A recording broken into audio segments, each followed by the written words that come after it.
بالکل پڑھنی چاہیے. گیتا بھی پڑھنی چاہیے, بالکل پڑھنی چاہیے, تاکہ آپ ان کے ساتھ بحث کر سکیں.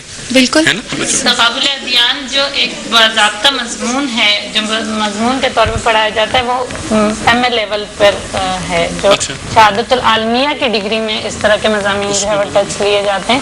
تو ہمارے پاس چونکہ ابھی اس سے کم لیول کی طالبات ہیں, تو ہم انہیں ٹچ ضرور دیتے ہیں. اور خصوصاً جب ہم قرآن کا ترجمہ پڑھاتے ہیں یا تفسیر میں, تو قرآن میں جہاں ان کے عقائد جیوز کے اور کرسچنز کے جتنے بھی بیان ہوئے ہیں, مدلل طریقے سے ہم طالبات کو اس کا علم دیتے ہیں. اچھا, یہ بنیادی سی بات میں چاہوں گا کہ آپ میں سے کوئی بچی جواب دے. یہ دین ابراہیمی سے کیا مراد ہے؟ اور اگر ہم درود شریف پڑھتے ہیں, وہ بنیادی سا سوال ہے, میں چاہوں گا آپ چونکہ مدرسے میں ہیں, اور ہم جب درود شریف پڑھتے ہیں تو حضرت ابراہیم علیہ السلام اور ان کی آل ابراہیم پہ ہم درود بھیجتے ہیں. ہم حضرت عیسیٰ, حضرت موسیٰ علیہ السلام, باقی پیغمبروں کی آل پہ کیوں نہیں درود بھیجتے؟ سب سے پہلی بات تو جو دین ابراہیمی سے مراد ہے, تو قرآن شریف سے ہی پتہ چلتا ہے کہ تمام انبیاء ایک ہی دین لائے ہیں.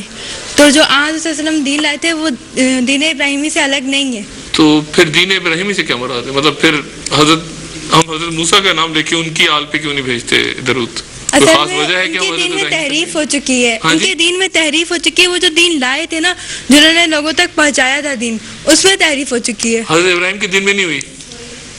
ان کے بعد حضرت اسماعیل علیہ السلام آئے تھے, حضرت اسماعیل سے ہی آگے حضرت محمد صلی اللہ علیہ وسلم آگے آئے تھے, اور وہ دین چلتا آیا تھا, اس میں تحریف نہیں ہوئی تھی. ان لوگوں نے شرک کیا تھا, اور پھر بعد میں اسی نسل میں آگے حضرت صلی اللہ علیہ وسلم آئے تھے, اور پھر وہی دین آگے آیا تھا. کوئی اور بچہ جواب دے گا اس بات کا؟ میرا خیال ہے کہ دین ابراہیمی کا اس لیے ذکر کیا جاتا ہے, اور کیونکہ حضرت ابراہیم کا اگر ہم شروع سے دیکھیں, ان کا جو اپنے دین کے اپنا رویہ, ان کا دین کے لیے قربانیاں دینے کا, اور پھر وہی میرا خیال ہے دین کو انہی سے ہی آگے جو ہے بڑھایا گیا نا, کہ انہی کے ذریعے بعد میں دین آگے آیا. اور پھر دین ابراہیمی سے مراد کہ وہ یک طرفہ رہے, حنیفہ کے الفاظ ان کے ساتھ استعمال ہوتے ہیں, کہ انہوں نے یکسو ہو کر اپنے دین کی پیروی کر. میرا خیال ہے جب جو بھی دین تھا نا اپنے وقت کا. آل ابراہیم سے کیا مراد ہے؟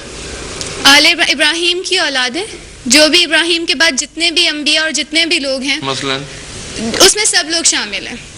اس میں یہودی ہیں؟ سب لوگ اس میں شامل ہیں. نہیں, یہودی ہیں. کون جواب دے گا اس بات کا؟ ہاں, سب اس میں شامل ہیں.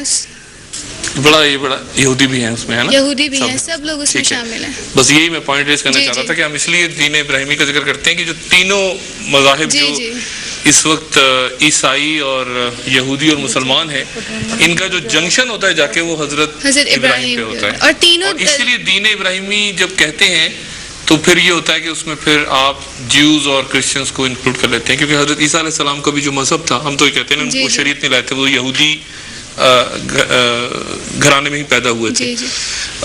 مذہب ان کا اسلام تھا, وہ ہمارا ایمان ہے. لیکن وہ تو ابراہیم علیہ السلام پہ جاتے ہیں اس لیے کہ وہ پھر وہاں پہ سب اکٹھے ہو جاتے ہیں, حضرت موسیٰ سے اوپر وہ سارا ایک یونین ہو جاتا ہے. تو آل ابراہیم کہتے ہیں اس لیے کہ پھر سب ریلیجنز جتنے فالوورز ہیں ان سب پہ دور چلا جائے. حضرت ابراہیم علیہ السلام جد امجد ہیں اور انبیاء کے, اور حضرت موسیٰ علیہ السلام کے ماننے والے ہوں یا حضرت عیسیٰ علیہ السلام کے ماننے والے ہوں, اگرچہ چاہے مسلمان ہوں, یہ تینوں چاہے جیسے حضرت موسیٰ علیہ السلام کے ماننے والے حضرت عیسیٰ کو نہیں مانتے, اور حضرت عیسیٰ علیہ السلام کو ماننے والے پھر حضور صلی اللہ علیہ وسلم کو نہیں مانتے. لیکن یہ تینوں جو ہے حضرت ابراہیم علیہ السلام وہ ذات ہیں کہ ان کو سب ہی اپنا پیغمبر مانتے ہیں. تو یہ جد امجد ہیں تمام انبیاء. بالکل, یہ آپ کی ٹیچر نے بڑی امپورٹنٹ بات بتائی کہ حضرت ابراہیم پر کسی کو اختلاف نہیں ہے. اچھا, ہمیں بھی اختلاف نہیں ہے, بیسکلی ہمیں تو کسی پہ بھی نہیں ہے, لیکن دوسروں کا اختلاف ہے. ایک کو حضرت عیسیٰ پہ ہے, بلکہ حضرت عیسیٰ کو تو صلیب پہ یہودی لے گئے تھے, اور اسی طرح سے, لیکن حضرت ابراہیم پہ کسی کو اختلاف نہیں ہے. نہ صرف یہ کہ اختلاف نہیں ہے, بلکہ ہم پابند ہیں ان کے ادب اور احترام کے, کہ حضرت عیسیٰ علیہ السلام بھی جب تک ہم ایمان نہیں لائیں گے ہمارا ایمان مکمل نہیں ہوگا, یا حضرت موسیٰ علیہ السلام پہ ہم ایمان نہیں لائیں گے تو ہمارا ایمان مکمل نہیں ہوگا. تو اللہ کے نبی صلی اللہ علیہ وآلہ وسلم کو آخری نبی مانتے ہوئے ہم پابند ہیں کہ ہم سارے انبیاء پر نہ صرف یہ کہ ایمان لائیں, ان کی لائی ہوئی شریعتوں کو بھی صحیح تسلیم کریں, اور ان کا بحیثیت نبی ہی احترام بھی کریں. بلا شبہ. ایک آخر میں آپ سے بات پوچھوں جو زیادہ ہم نے جس پہ بات نہیں کی, لیکن آخر میں چاہوں گا وہ بھی آپ سے پوچھ لی جائے. جو دوسرے علوم ہیں دینی علوم ماشاءاللہ آپ لوگ پڑھ رہے ہیں، حدیث، فقہ، قرآن شریف، تفسیر، باقی علوم انگلش پڑھتے ہیں آپ لوگ؟ جی. اور کیا پڑھتے ہیں؟ کمپیوٹرز؟ کتنے بچے یوز کر لیتے ہیں انٹرنیٹ وغیرہ، ای میلز بھیجنا، بیسکس؟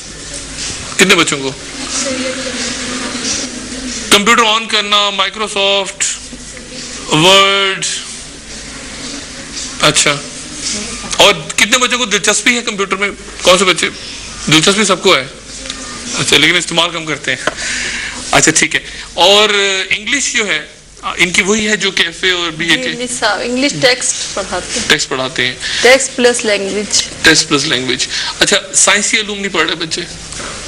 سائنس میں ان کو نہیں، سائنس افورڈ نہیں کر سکتے کیونکہ اس کے لیے پھر لیبارٹری بھی، لیب مسٹ ہوتا ہے. تو نہ ہمارا جو نصاب ہے بھاری بھرکم، اس کی اجازت بھی نہیں دیتا. کہ ایسا ممکن نہیں کہ تھوڑا سا اگر ایک طرف کم کر کے، اور نہیں زیادہ نقصان ہو جائے گا اس سے؟ ڈاکٹر صاحب اس کی ضرورت بھی نہیں محسوس کرتے ہم، کیونکہ کوئی کیمسٹری اور فزکس پڑھنے والا کبھی بھی نہیں سوچے گا کہ میں صرف اور نحو کو بھی ٹچ دے لوں، اس کے بغیر میں قرآن کو نہیں سمجھوں گا. تو جو ہماری ضروریات ہے الحمدللہ اس کے لیے ہمارا نصاب بہت کافی ہے. لیکن یہ پابند نہیں ہے، لائبریری میں بھی کتابیں ہیں اور یہ اخبار و رسائل بھی پڑھتی ہیں اپنی دلچسپی کی حد تک. وہ میرے خیال سے جو اسپیشلائز کر رہے ہیں فیلڈ میں، یہ چونکہ دین کی طرف اسپیشلائز کر رہے ہیں اس لیے زیادہ انٹرسٹ ہے اسی طرف ہے. بچوں آپ کا بہت شکریہ، آپ تمام طالبات کا بہت شکریہ کہ آپ نے بڑے تحمل کے ساتھ میری گفتگو سنی اتنی دیر، اور خاص طور پہ وہ بچے جنہوں نے حصہ نہیں لیا گفتگو میں، وہ تو بالکل ہی میرے خیال سے ان کا تو زیادہ شکر گزار ہونا چاہیے. آپ سب کا بچوں بہت شکریہ، اور آپ دونوں شخصیات کا بہت شکریہ کہ آپ نے موقع دیا مجھے اور ناظرین کو کہ ان بچوں سے بات ہو سکے. بچے جو ہیں یہ ظاہر ہے کہ سیاستدان نہیں ہیں، یہ وہ بچیاں ہیں جو میٹرک کر کے یہاں پہ آئی ہیں، اور ان کے جوابات کو میرا خیال ہے کہ اسی انداز میں مجھے بھی لینا چاہیے، اور جو ہمارے سننے والے حضرات ہیں ان کو بھی لینا چاہیے کہ یہ ایک میٹرک کر کے آنے والی بچیاں ہیں یہاں پہ، اور بہت زیادہ اعلیٰ تعلیم یافتہ نہیں، ابھی تعلیم حاصل کر رہی ہیں. اس لیے ان کے جوابات اگر اوپر نیچے ہوتی ہیں باتیں، تو انہی بچوں کی عمر اور ان کے جو سطح ہے اس کے میرے خیال سے ناظرین اس کے حساب سے ہی بچوں کے جوابات کو لیں گے.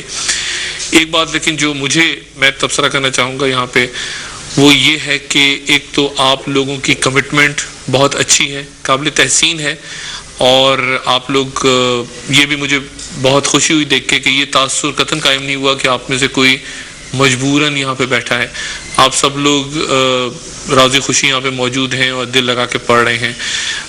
ایک بات جو بہت ضروری ہے وہ یہ ہے کہ آپ کا جو مقابلہ ہے یا جو آپ کا انٹریکشن ہے وہ اپنے لوگوں کے ساتھ بھی ہے، بلا شبہ جو راہ سے ہٹے ہوئے لوگ ہیں ان کو بھی سمجھانا اور پیار محبت کے ساتھ ان کو راہ پہ واپس لانا بھی آپ کا کام ہے. لیکن آپ کے مد مقابل دوسری قوتیں بھی ہیں جو بہت زیادہ علم اور تحقیق کے شعبے میں آگے نکل گئے ہیں، بہت زیادہ، کہیں زیادہ. تو اس بات کی ضرورت ہے اس وقت کہ آپ لوگ یہ بھی اپنے ذہن میں رکھیں کہ آپ کی یہ تعلیم، جس طرح ایک بچی نے کہا کہ کوئی ڈاکٹر بنتا ہے اور وہ بچی ڈاکٹر بن کے شادی ہو گئی، گھر میں بیٹھ گئے اور سب تعلیم ضائع ہو گئی. آپ کی یہ جو تعلیم ہے یا جو آپ یہاں محنت کر رہی ہیں بیٹھ کے، اور ظاہر ہے کہ آپ نے اپنے نفس پہ قابو کیا ہوا ہے. اگر آپ لوگ ان بہت سی چیزوں سے اپنے آپ کو بچاتی ہیں جن چیزوں کی طرف آپ کی عمر کی لڑکیاں اور آپ کی عمر کی لڑکے جو ہیں وہ جن کاموں میں بہت زیادہ انٹرسٹ لیتے ہیں، اور ظاہر ہے کہ ایک اٹریکشن ہوتی ہے ہر قسم کے شیطانی کام میں، آپ اپنے اوپر جبر کرتی ہیں، ان سے اپنے آپ کو روکتی ہیں. یہ محنت آپ کی رائے گاہ نہیں جانی چاہیے، اور اس صورت میں رائے گاہ یہ محنت نہیں جائے گی اگر اس تمام محنت کا کوئی پھل سامنے آیا، کسی نہ کسی طور پہ آپ نے اپنے اخلاق سے، اپنی گفتگو سے، اپنے برتاؤ سے اگر آپ نے دوسرے کو متاثر کیا، تو یہ آپ کے ساتھ ایک